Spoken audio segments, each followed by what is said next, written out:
বিশ্বের সবচেয়ে সামরিক শক্তিধর দেশের তথ্য ফাঁস হচ্ছে হরহামেশাই, আর তাতে যদি জড়িয়ে থাকে প্রতিরক্ষা মন্ত্রীর নাম, নিশ্চিতভাবেই বিষয়টি তৈরি করবে উদ্বেগ। গেল মার্চ থেকে হুথি বিদ্রোহী গোষ্ঠীর ওপর হামলা চালাচ্ছে যুক্তরাষ্ট্র।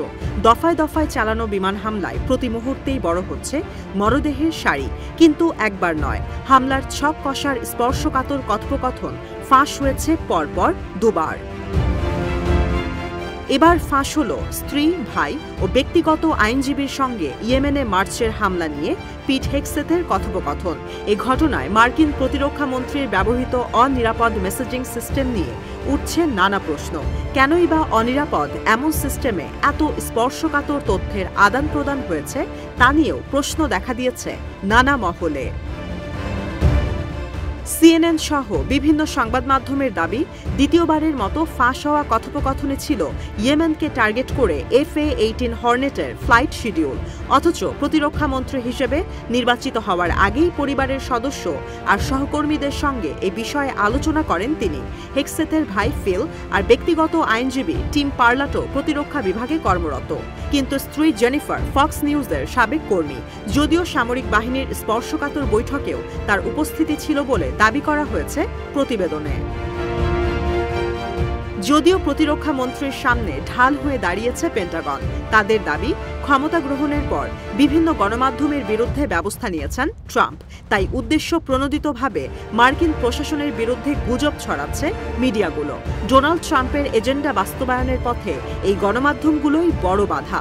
সিগন্যালের চ্যাটে কোনো স্পর্শকাতর তথ্য প্রকাশ করা হয়নি বলেও সাফ জানিয়েছে পেন্টাগন। এর আগে সিগন্যাল গ্রুপের প্রথম চ্যাটে ফাঁস হয় ইয়েমেনে হামলার পরিকল্পনা। গ্রুপটির মেম্বার ছিল Pete Hegseth, vice president JD Vance আর জাতীয় নিরাপত্তা উপদেষ্টা মাইক ওয়ালস। এ ঘটনায় এখনও তদন্ত চালিয়ে যাচ্ছে পেন্টাগন। গ্রুপ চ্যাট ফাঁসের ঘটনায় সাবেক প্রেস সচিব জন উলিয়টকে বরখাস্ত করা হয়েছে। তবে জনের দাবি, নতুন প্রতিরক্ষা মন্ত্রীর নেতৃত্বে পেন্টাগনের অবস্থা ভয়াবহ। সংবাদ মাধ্যম পলিটিকোকে দেয়া এক সাক্ষাৎকারে তিনি জানান, দায়িত্ব গ্রহণের প্রথম মাসে পেন্টাগনে বিশৃঙ্খলা ছিল, স্পর্শকাতর তথ্য ফাঁস ও গণহারে কর্মী ছাঁটাই প্রেসিডেন্টের মনোযোগ নষ্ট করছে। বরখাস্তকৃত এই কর্মকর্তার দাবি, মার্কিন প্রতিরক্ষা মন্ত্রণালয়ে যোগ্য নেতৃত্ব প্রয়োজন। এই ইস্যুতে ছাঁটাই হয়েছেন প্রতিরক্ষা বিভাগের আরও 4 সদস্য, যার মধ্যে 2 জন ইরাক আর আফগানিস্তান যুদ্ধে সক্রিয় ভূমিকা রেখেছিলেন। বরখাস্তকৃতদের বিরুদ্ধে চলছে তদন্ত। এর আগে ব্যক্তিগত মেসেজিং গ্রুপ সিগন্যাল চ্যাটে ইয়েমেনে হামলার তথ্য ফাঁস করেন দি আটলান্টিকের সাংবাদিক জেফারি গোল্ডবার্গ। ফাঁস হয়েছে ইউক্রেনের যুদ্ধ, পানামা খাল আর মধ্যপ্রাচ্য নিয়ে আলোচনা।